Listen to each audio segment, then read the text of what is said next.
भिक्षाटन के लिए पहुंचते हैं। जब गांव में प्रवेश करते हैं तो देखते हैं कि पूरे गांव में सन्नाटा छाया हुआ है। दूर दूर तक कोई भी व्यक्ति नजर नहीं आता। बुद्ध उस गांव के पहले द्वार पर जाते हैं और कहते हैं कि भिक्षाम देहि, परंतु भीतर से बाहर कोई नहीं आता। बुद्ध दूसरे द्वार पर जाते हैं परंतु कोई दरवाजा नहीं खोलता। तीसरे द्वार पर जाते हैं परंतु उस द्वार से भी कोई व्यक्ति बाहर नहीं आता। फिर अचानक से एक दरवाजा खुलता है जिसमें से एक व्यक्ति बाहर निकलता है। वो जल्दी से बुद्ध का हाथ पकड़ता है और उन्हें अपने घर में ले जाता है और कहता है कि क्षमा करें बुद्ध, परंतु इस समय आप बाहर नहीं जा सकते। उंगलीमाल को श्रावस्ती की सीमा पर देखा गया है। सभी गांव वाले डर के मारे अपने अपने घरों की खिड़कियां और दरवाजे बंद करके बैठे हुए हैं। बुद्ध उस व्यक्ति से पूछते हैं कि कौन है ये उंगलीमाल और उससे इतना भय क्यों है। वह व्यक्ति कहता है कि उंगलीमाल एक राक्षस है। उसे जो भी मनुष्य मिलता है, बच्चा, वृद्ध, स्त्री, पुरुष, यहाँ तक कि सन्यासी भी, वो किसी को भी नहीं छोड़ता। बुद्ध उनसे पूछते हैं कि वो धन के लालच में ये सब करता है क्या। वो व्यक्ति कहता है कि नहीं, उसे धन का कोई लालच नहीं है। वो जब भी किसी आदमी को मारता है तो उसकी उंगली काटकर अपने गले की माला बनाता है, इसीलिए उसका नाम उंगलीमाल पड़ गया है। और यह भी सुना है कि जब उसके गले की माला में 100 उंगलियां पूरी हो जाएगी तो उसकी विनाशक शक्तियां और भी ज्यादा बढ़ जाएगी। बुद्ध कहते हैं, आभार हो आपका जो आपने मुझे उसके बारे में बताया। फिर वो व्यक्ति बुद्ध से कहता है कि कृपा कर आप बाहर न जाइए, क्योंकि वो आप पर भी वार कर सकता है। बुद्ध कहते हैं, भय से अपनी राह छोड़ दूं, ऐसा मैंने कभी नहीं किया। मुझे भिक्षा मांगता देख जन जन के हृदय में उंगलीमाल का भय कम होगा। फिर वो व्यक्ति कहता है, नहीं बुद्ध, आप मत जाइए, वो बहुत ही ज्यादा खतरनाक है। बुद्ध कहते हैं कि वो खतरनाक नहीं बल्कि वो दुखी है और मुझे उसके पास जाना होगा क्योंकि उसे मेरी आवश्यकता है। इतना कहते हुए बुद्ध उस व्यक्ति के पास से चले जाते हैं। कुछ दूर चलने के बाद बुद्ध वन में प्रवेश करते हैं। वन में चारों ओर एक सन्नाटा छाया होता है। दूर दूर तक न तो कोई मनुष्य न कोई पशु पक्षी दिख रहा होता है, परंतु गौतम बुद्ध अपने मार्ग में आगे बढ़ते रहते हैं। अचानक बुद्ध के सामने उंगलीमाल आकर खड़ा हो जाता है। उसका रूप इतना डरावना है कि कोई भी व्यक्ति उसे देखकर ही भयभीत हो जाए। उसके गले में उंगलियों की माला होती है। चेहरा और हाथ रक्त से सने होते हैं और शरीर बलशाली होता है। उसका रूप इतना भयानक होता है कि किसी भी साधारण व्यक्ति के प्राण तो उसे देखते ही निकल जाए, परंतु बुद्ध पर उंगलीमाल के डरावने रूप का कोई असर नहीं होता है। बुद्ध कुछ क्षण तक शांत मुस्कुराहट के साथ उंगलीमाल की तरफ देखते हैं, फिर उसकी बगल से निकलकर अपने मार्ग में आगे बढ़ जाते हैं। बुद्ध को ऐसा करते देख उंगलीमाल को यह समझ नहीं आता है कि उसके साथ ये हो क्या रहा है। वह मन ही मन सोचता है कि मुझे देखकर लोग या तो भाग जाते हैं या मुझे देखकर मर जाते हैं या मुझसे अपने प्राणों की भीख मांगने लगते हैं। मैंने कई सन्यासियों को भी मारा है, परंतु मैंने आज तक कोई ऐसा व्यक्ति नहीं देखा जो मुझे नजरअंदाज करके अपने मार्ग में आगे बढ़ जाए। या तो इसने मुझ पर ध्यान नहीं दिया होगा या फिर हो सकता है कि यह देख ही ना सकता हो, परंतु मुझे इससे क्या मतलब, मुझे तो अपने गले की माला पूरी करनी है। उंगलीमाल बुद्ध को आवाज लगाता है, ए साधु रुक।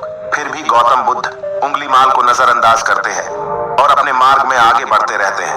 उंगलीमाल बहुत ज्यादा क्रोध में बुद्ध को आवाज लगाता है, ए साधु रुक। फिर भी गौतम बुद्ध उंगलीमाल को नजरअंदाज करते हैं और अपने मार्ग में आगे बढ़ते हैं। उंगलीमाल तीसरी बार ज्यादा क्रोध में होकर आवाज लगाता है, ए साधु रुक। बुद्ध रुकते हैं। उंगलीमाल बुद्ध के पास जाता है और कहता है कि मेरे आदेश देने के बाद भी तू रुका क्यों नहीं। फिर बुद्ध कहते हैं, मैं तो बहुत पहले ही रुक चुका हूं, तुम ही चलते जा रहे हो। उंगलीमाल ये समझ ही नहीं पाता है कि बुद्ध क्या कह रहे हैं, परंतु वो इतना जरूर समझ जाता है कि सामने खड़ा व्यक्ति उससे थोड़ा भी नहीं डर रहा है। उंगलीमाल बुद्ध को डराने के लिए चिल्लाकर पूछता है, ए साधु, मुझसे भय नहीं लग रहा है क्या?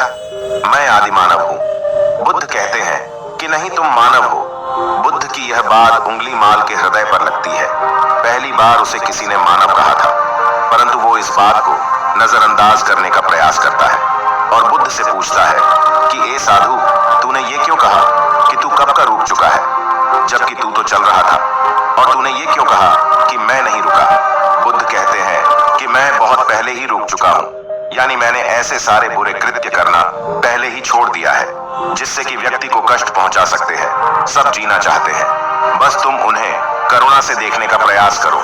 गौतम बुद्ध के ये शब्द दोबारा से उंगलीमाल के हृदय पर चोट करते हैं, परंतु वह दोबारा से बुद्ध की बातों को नजरअंदाज करने का प्रयास करता है। इस बार वह और क्रोध में भरकर बुद्ध की गर्दन पर अपनी तलवार रख देता है, जिससे वो लोगों की हत्या किया करता था, और बुद्ध से चिल्लाकर कहता है, नहीं, मानव में ना तो प्रेम है ना ही करुणा है, सिर्फ छल और कपट है। इसीलिए मैं सबकी हत्या करूंगा और किसी को जीवित नहीं छोड़ूंगा। बुद्ध कहते हैं, तुम्हें लोगों ने बहुत दुख दिया है। उंगलीमाल क्रूरता मनुष्य अज्ञान के कारण ही करता है। ईर्ष्या, द्वेष, मोह, माया ये सभी अज्ञान की संतानें हैं, परंतु वो व्यक्ति ही है जिसमें दया, करुणा और समझ का उदय भी होता है। उंगलीमाल, यदि इस जीवन में क्रूर और निष्ठुर लोग हैं तो दयावान भी है। बस तुम्हें अपनी आंखों से इस अंधेपन की इस पट्टी को हटाना होगा जो तुम्हें केवल बुराई ही दिखा रही है। तीसरी बार बुद्ध शब्दों को सुन उंगलीमाल का खुद पर से संयम हट जाता है। उसे समझ नहीं आता कि पहली बार उसे अपने आप इतना कमजोर क्यों महसूस हो रहा है। वो कोशिश तो करता है क्रोध करने का, परंतु कर नहीं पाता है। वो बड़ी हिम्मत जुटाकर क्रोधित होने का नाटक करके बुद्ध से कहता है, तुम और व्यक्तियों जैसे नहीं हो। बुद्ध कहते हैं कि मैं हर व्यक्ति जैसा ही हूँ, बस जागृत हूँ और यह सिद्ध कर रहा हूँ कि हर व्यक्ति में जागने की क्षमता है। मेरा मार्ग क्रूरता को दया में परिवर्तित करता है। उंगलीमाल, तुम अनजाने में घृणा के पद पर हो, बस इस क्षण रुक जाओ। तुम्हारे भीतर भी यह क्षमता है कि तुम दया और करुणा के पद पर भी चल सको। इतना सुनते ही उंगलीमाल के हाथ से तलवार जमीन पर गिर जाती है। उसकी आंखों से आंसू बहने लगते हैं। भला कोई कब तक बुद्ध को अनदेखा करेगा?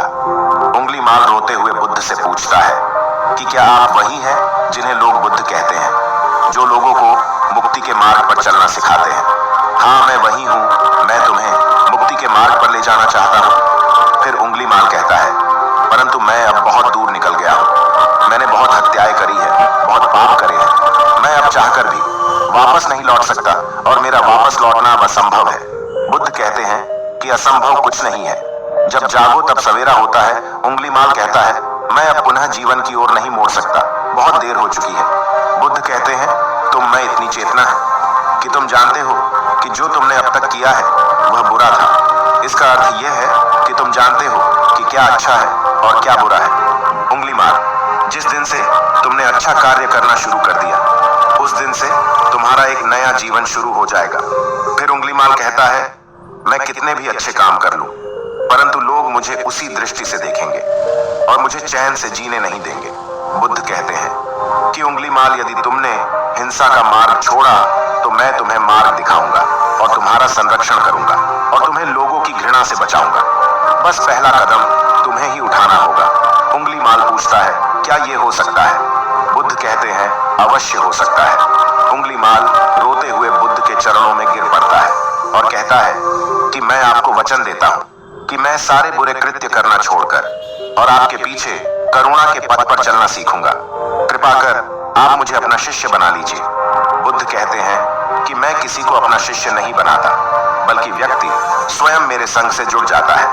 उंगलीमाल उसी समय बुद्ध का भिक्षु बन जाता है। इस कहानी से हमें यह सीखने को मिलता है कि लोग सोचते हैं कि उन्होंने बहुत सारे गलत काम किए हुए हैं, अब इन गलत कामों को सुधारने के लिए और कोई भी विकल्प नहीं है।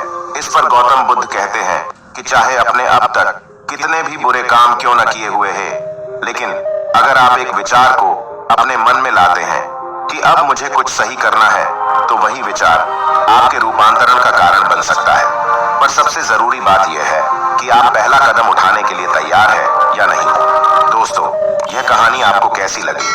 हमें नीचे कमेंट बॉक्स में कमेंट करके जरूर बताएं।